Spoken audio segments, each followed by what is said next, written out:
Hello guys, welcome back to the channel. My name's Ryan, I'm a former commando from the United Kingdom. Today we've got a bit of a map study for Ukraine. There's a little bit of going on in the eastern area and the southern area, so I want to keep you guys up to date whenever we get information coming in from the various news outlets that we utilize. Okay guys, but before we get into it, please like, share and subscribe to the channel if you like my content, and drop a comment for the algorithm. It really does help out, troops. So I'm not too sure how long this video is going to be today, because there's a few bits of information that we're trying to gather. You know, there's a media blackout with certain things, especially with regards these maps that we're using. There's been quite a lot of information came out over the past few months, but that's slowing down massively unless you have various other outlets to be able to get that information from.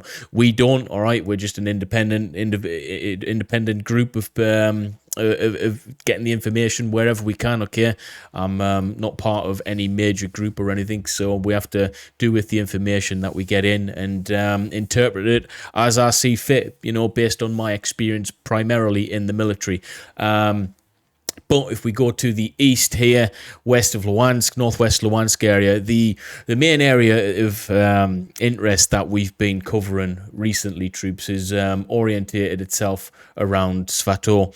Reason being, it's quite a strategic area to be able to operate from. Mainly, you've got the main supply routes via way of the highway systems that all integrate and cross over within Svatove settlement centre. Okay, you can see there clearly there's various different routes to and from Svatove. Logistically speaking, it's a real good area to hold. Okay, guys.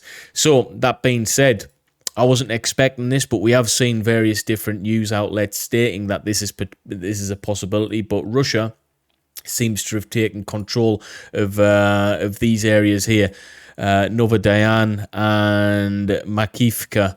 Sorry for pronouncing that wrong, guys. They've pushed them. They pushed the Ukrainian troops, westward of that position. Now, in terms of its strategic value, looking at this area, it doesn't really pose too much strategic value for my understanding of the area, but we have to zoom in a little bit more to get a better understanding of the detail of the land. Now, Ukraine already holds these areas northward. We can see that clearly.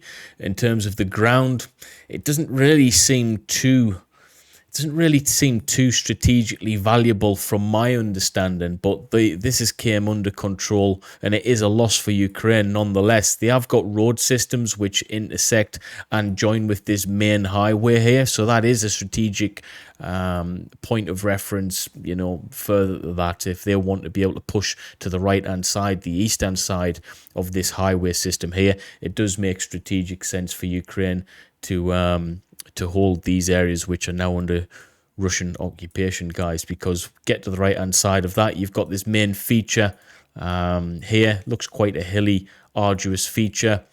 Once you get past that, it's somewhat of a control mechanism for this supply route, this main area of communication here. So yeah, it does overall have an effect on Ukraine's advance to Svatove, but I don't think it hinders them that much. I'm just trying to be, confident with that whole thing. But if it can push forward to Svatove from other areas which they control, yeah, no problem. But they're not going to really push this area, in my personal opinion, from multiple directions anyway. It's just going to be too large of a military operation to do that from. But if they can hold areas such as this, it does strengthen their ability to reinforce the front lines and allow their troops to strategically take Svatove with a little bit more ease than it currently would have. But this area is definitely a hot topic for the next few days and weeks, guys. All right, I think it's the fight for Svatove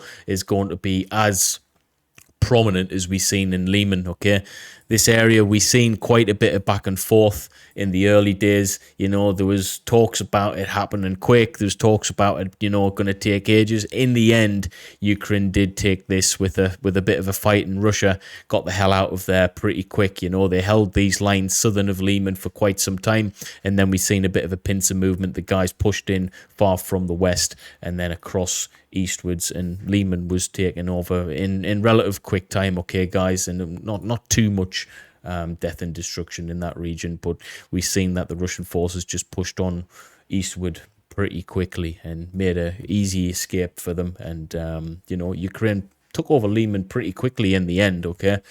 I don't think we're going to see too similar of a story happening in Svatove, because we've seen, Russia actually pushing Ukraine back. It's one of the first major areas on this map within the past few weeks that I've seen Russia being able to do that. We have seen slight adjustments along this front line in favour of Ukraine and in Russia, but not as drastic as what we've seen there. So hopefully that momentum doesn't continue.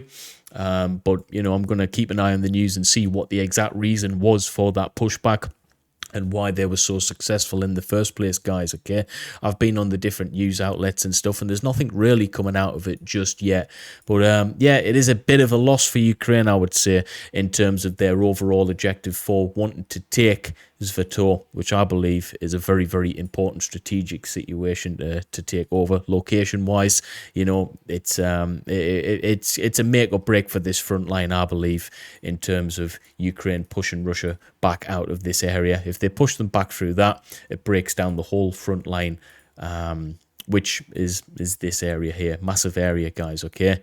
Do I think this is going to happen soon? Possibly. I do believe that Svatove's going to take a little bit longer to take than Lyman was, for instance. I'm looking at probably the back end of December, early New Year before this front line is broken and we see massive traction for Ukraine again. I think the weather has got a lot to do with that. I do think winter and everything else has got a lot to do with that. Yes, I believe Ukraine is better suited for pushing Russia out of these positions, just from the fact that they're better equipped in this area. They're better supplied. They've got NATO effectively behind them, NATO countries behind them, supplying them with the best winter kit out there. So they are better suited than Russia, believe it or not, I believe, for winter. But nonetheless, Svatove is a hot topic. And at this moment in time, Russia hold the defensive positions within that area. So it's going to be difficult to push them out of that. I'm not sure what the strategy is behind them pushing Ukraine troops out of this area. Obviously, they hold the southern flank. Maybe they're preempting the fact that Lyman was taken in a similar way. All right, they kind of swept under. They controlled the southern arc, so to speak. And then once that was dominated and defended from, Ukraine swept from the east anyway and pushed on through Svatove. And they had the reserve manpower in the rear in the already defended positions. So that's my thought pattern on it anyway.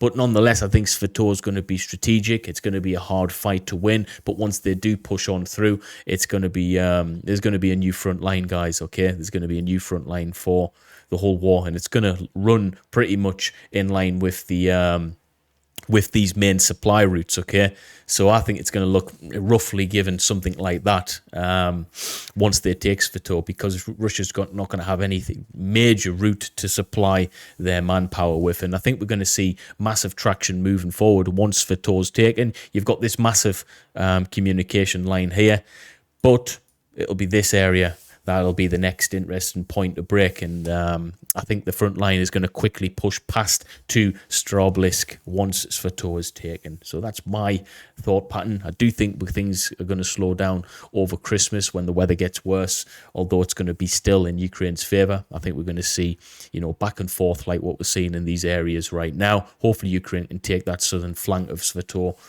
within the next few days back, but I'm not too sure on the reasons behind it as of yet. But I'll keep you guys updated and posted on the situation as best I can. As always, guys, you know what I'm like. I'm here to provide the best information I can, troops. Okay, but hopefully you liked today's little update. It is shorter than normal, but we're gonna keep on doing these things, and if it is 9-10 minutes long and we can get more content out on a regular basis, then that's what we're going to do. Obviously, we went through a bit of a rebrand on the channel. So the channel was formerly known as Gen Det Commando. It's now my name, Ryan Forrest, and I'm proud of that. We've went through a little bit of a rebrand in terms of how we conduct ourselves on the channel and stuff, and it's to be more representative of me as a person. Okay, the more adult version of me. I found myself falling into this alter ego, which was Gen Det Commando, which wasn't actually me, guys. All right, this version of me is the true version. So it's good to be able to give you guys updates with the new update, the new format. It's a little bit more of a grown up environment now. So yeah, I'm happy with the progress, guys. But if you are here and you want to support me further, please consider joining us on Patreon, or consider joining us as a member on the YouTube channel. You just press the join button in the links in the description. It really does help us create content like this every single day. I was looking on some of the channels. I'm not going to mention any names because I'm a big fan of theirs as well. Some of the channels' Patreons, wow, they've got like £30,000 worth of Patreons per month. Some of the Ukrainian YouTubers. All right, £30,000. Wow.